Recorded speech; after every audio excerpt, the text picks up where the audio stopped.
no bloco, sobre o papel da arte no culto.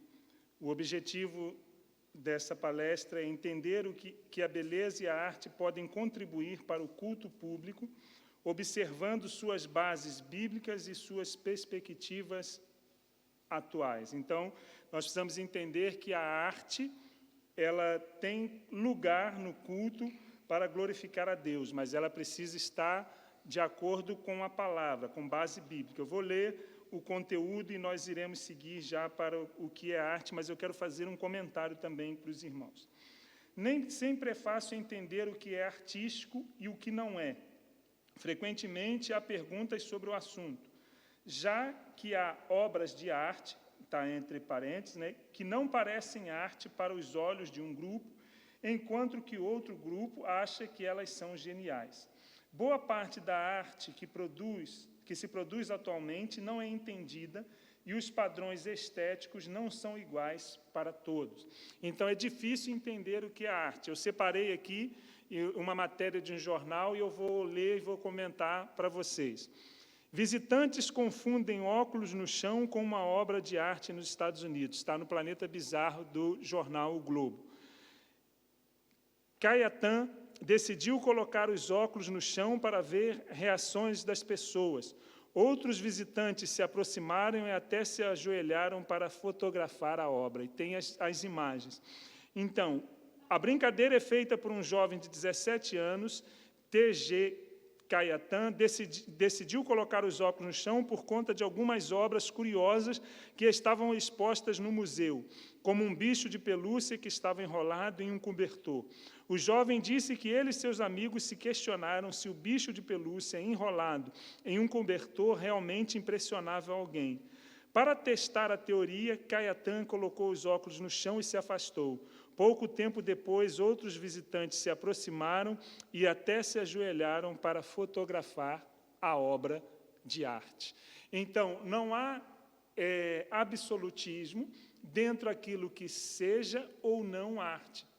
Então, por isso é importante procurarmos entender com base bíblica o que é arte. Vamos ainda para o conteúdo.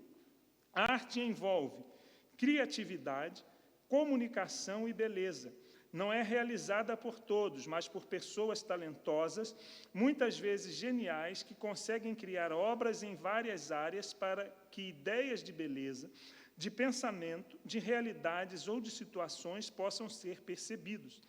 Pensa-se logo nas chamadas belas artes, nas quais se incluem a música, a poesia e a pintura, mas há muitas outras áreas que incluem o teatro, a escultura, cinema, expressões populares, culinária e moda.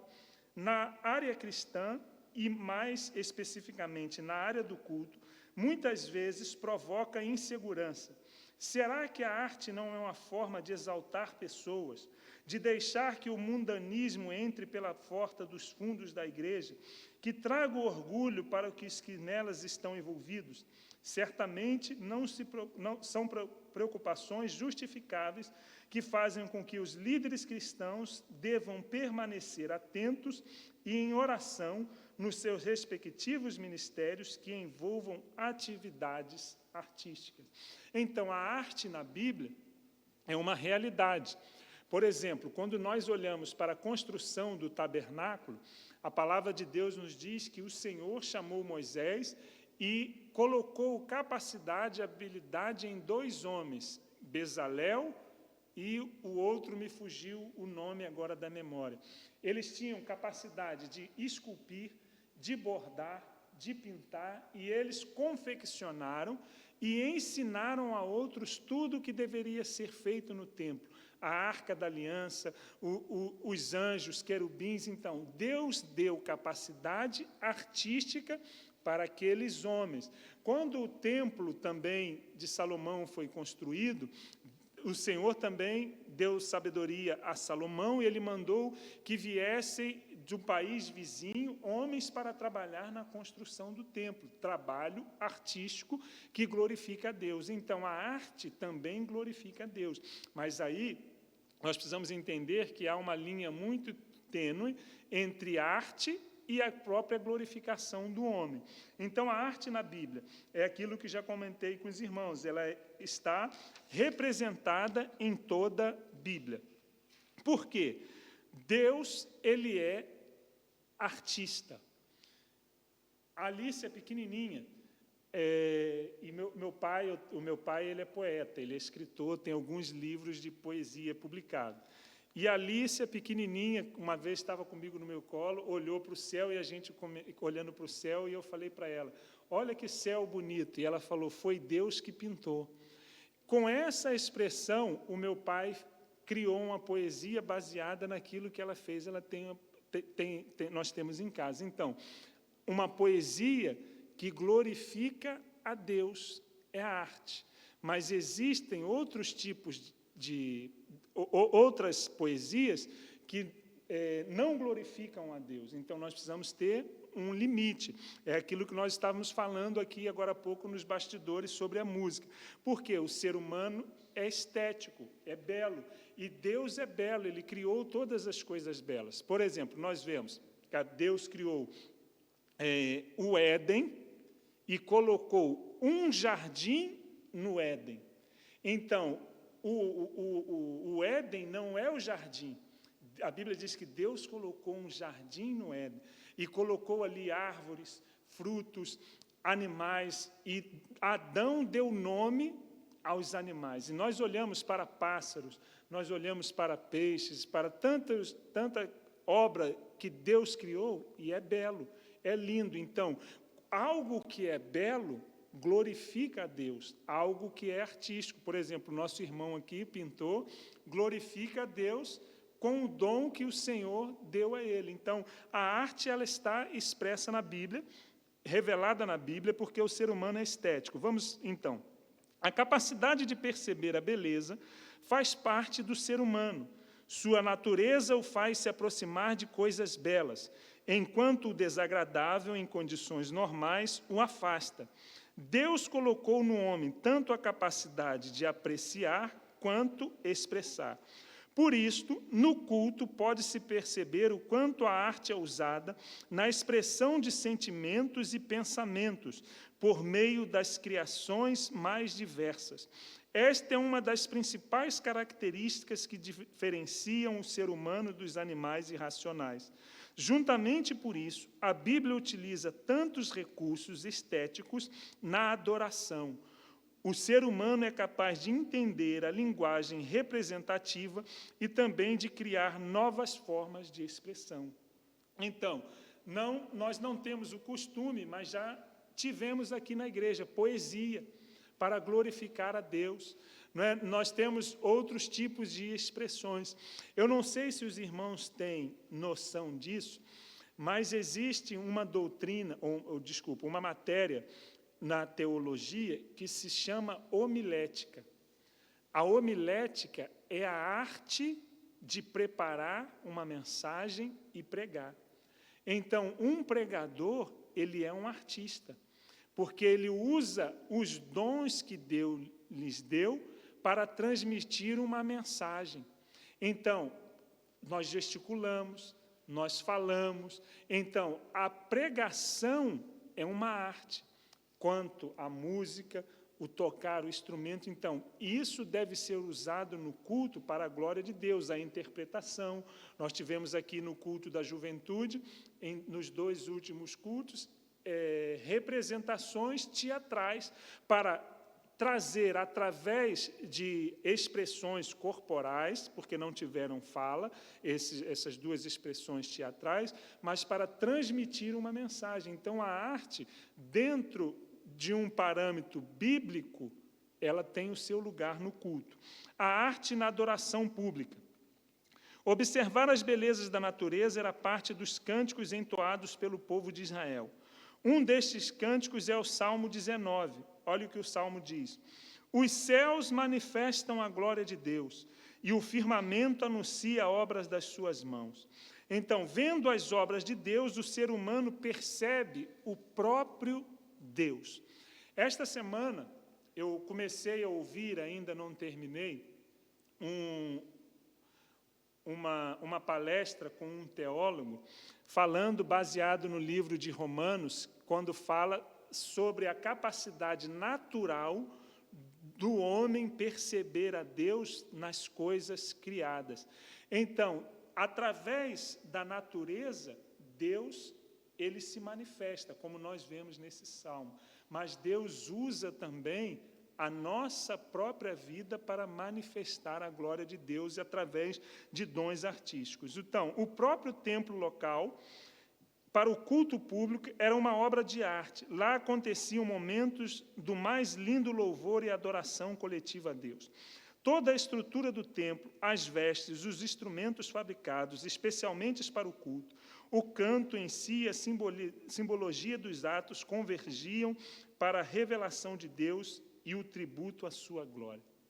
Queridos irmãos, eu não vou dizer agora com exatidão o texto, mas a Bíblia nos afirma que tanto o tabernáculo quanto o templo construído por Salomão foi o que Deus mostrou a Moisés e a Davi como sombra da glória futura. Então, o templo é a sombra daquilo que nós vamos ver. Então, Deus falou para Moisés, faça-se segundo a imagem que eu te mostrei. Então, o templo de Israel era lindo, o tabernáculo também era lindo, porque aponta para o lugar da habitação de Deus. Paulo, a Bíblia nos diz assim, eu vi um homem, eu conheço um homem, que não sei se foi no corpo ou fora do corpo, mas subiu ao terceiro céu e viu coisas que é inefáveis, que não se pode contar aos homens. Deve ser lindo demais, né? Porque Deus é lindo, então nós devemos expressar o nosso louvor. Então, agora, as artes refletidas no Apocalipse. A visão do Apocalipse é uma das mais lindas e artísticas da Bíblia. Como exemplo, Apocalipse 15, 2 e 3. Vamos ler esse texto. Apocalipse 15, 2 e 3. Vi algo semelhante a um mar de vidro, misturado com fogo, e em pé junto ao mar os que tinham vencido, a besta, a sua imagem e o número do seu nome. Eles seguravam harpas que lhes haviam sido dadas por Deus, Deus que deu harpas, e cantavam o cântico de Moisés, servo de Deus, e o cântico do Cordeiro. Grandes e maravilhosas são as tuas obras, Senhor, Deus Todo-Poderoso. Justo e verdadeiros são os teus caminhos, ó Rei das nações. Então, o Apocalipse tem imagens que foi aquilo que o homem João, o apóstolo João, tentou nos passar. Então, coisas semelhantes, mas são coisas lindas e maravilhosas. Então, a arte ela está expressada na Bíblia. Então, por quê? A arte deve manifestar a glória de Deus. Então, cantar é uma arte, tocar é uma arte. Então, quais são as reflexões práticas que nós precisamos entender desta unidade que é bem breve?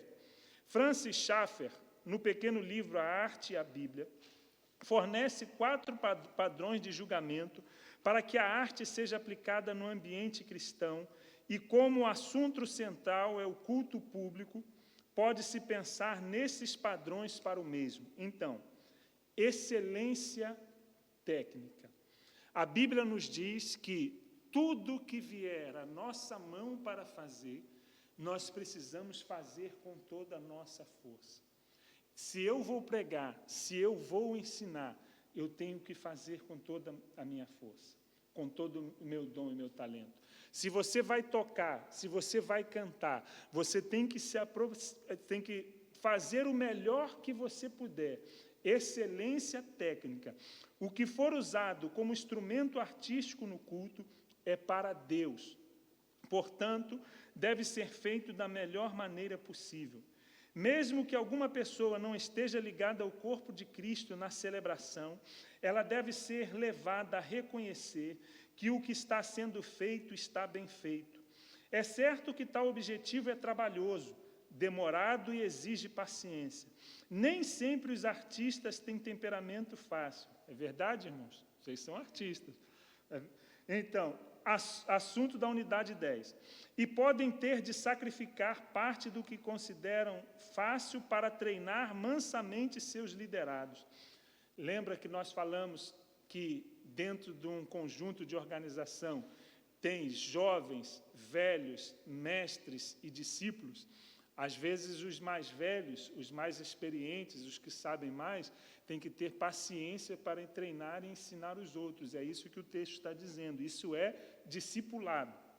Isso não significa dificuldade técnica, mas sim beleza como instrumento. E há beleza na simplicidade, principalmente se está aliado à validade. Então, o primeiro componente para haver arte no culto é a excelência técnica, fazer o melhor que puder. Depois, a validade. Vamos entender esta palavra. Como validade, Schaffer considera a honestidade consigo mesmo.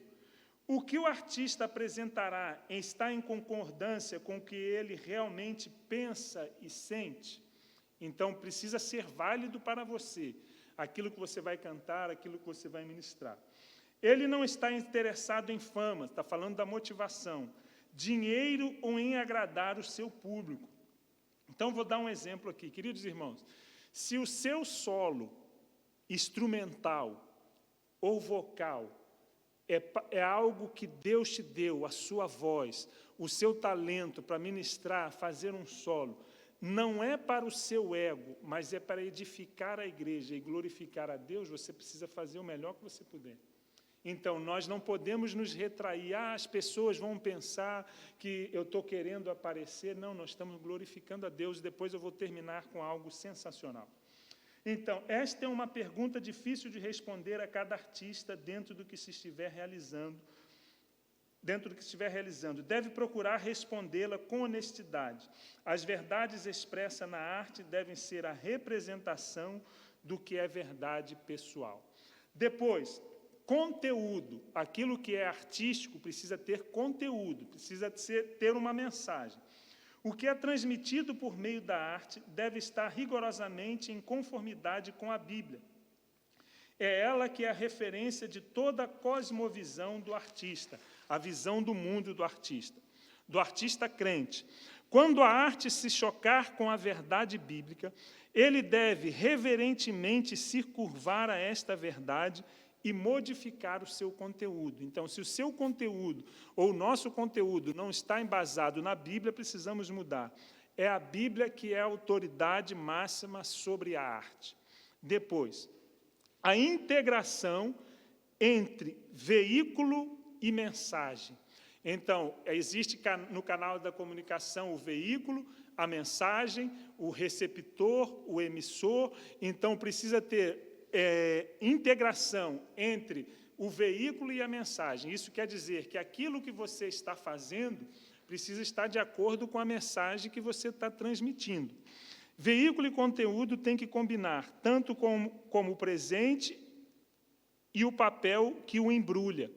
Então, os irmãos, o presente e o papel que o embrulha, precisa ter conteúdo. Então, às vezes, o presente, o papel, chama mais atenção do que o conteúdo, mas é preciso ter, segundo essa palavra, integração.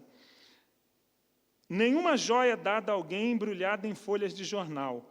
A mensagem da Bíblia é preciosíssima.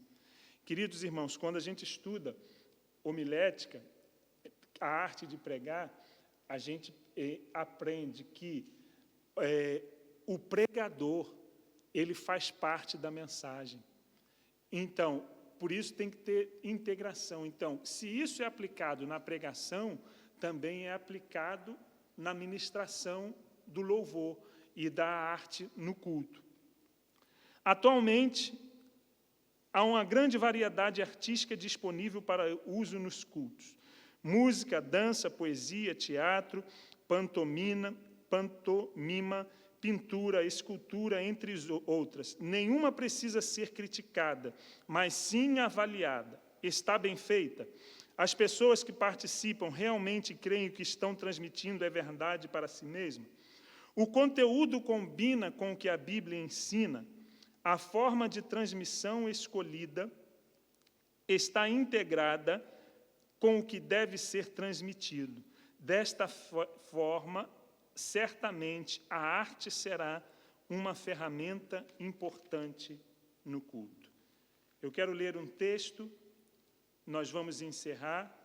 Eu quero ler um texto para os irmãos. Deixa eu aqui procurar.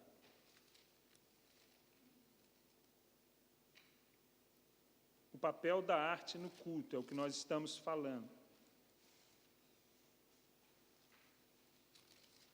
Colossenses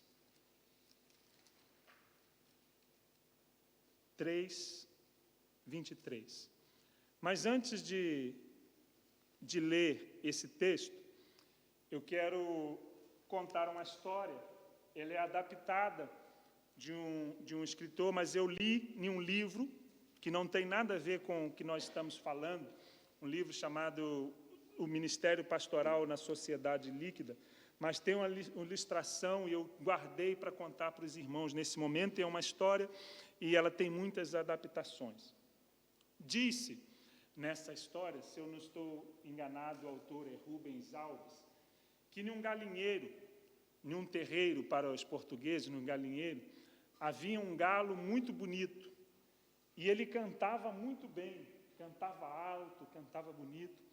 E todos os dias, antes do sol nascer, ele subia no lugar mais alto e cantava. Cocoricocó. Cantava muito lindo, muito bonito. Mas só que havia algo. Ele dizia para todo mundo que ele cantava para o sol nascer.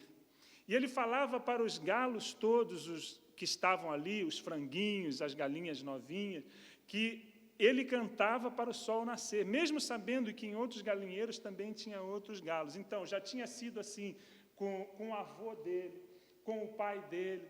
E ele subia, então, no momento que o sol ia nascer, ele começava a cantar. Mas só que teve um dia, e as pessoas acreditavam nisso, que ele passou mal e dormiu mais do que o tempo. Mais do seu horário. E quando ele acordou, o sol estava lindo, vermelho, quente. Quando ele acordou, todos os galos, as galinhas, começaram a criticá-lo. Você nos enganou, você dizia que cantava para... E o sol nascia, você cantava para o sol nascer. E ele ficou muito triste e deixou de cantar. Mas só que nesse galinheiro havia um galo velho. E esse galo velho, então, o viu, chamou: meu jovem, você canta muito bem.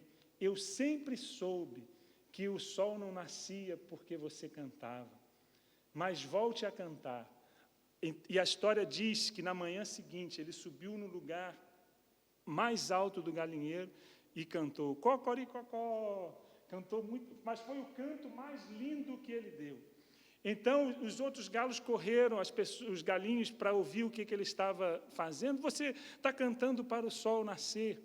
E ele disse: não, eu aprendi. Eu canto porque o sol já nasceu. Arte é glorificar a Deus. Então, tudo que vier à sua mão para fazer, Colossenses 3, diz assim: tudo o que fizerem, façam de todo o coração, para o Senhor e não para os homens. Que eu e você, nós possamos pregar, porque o sol já nasceu. Nós possamos cantar, porque o sol já nasceu. O sol da justiça, Jesus, o nosso Salvador. Amém? Que Deus te abençoe. Até amanhã, se Deus quiser. Glória a Deus. Aleluia.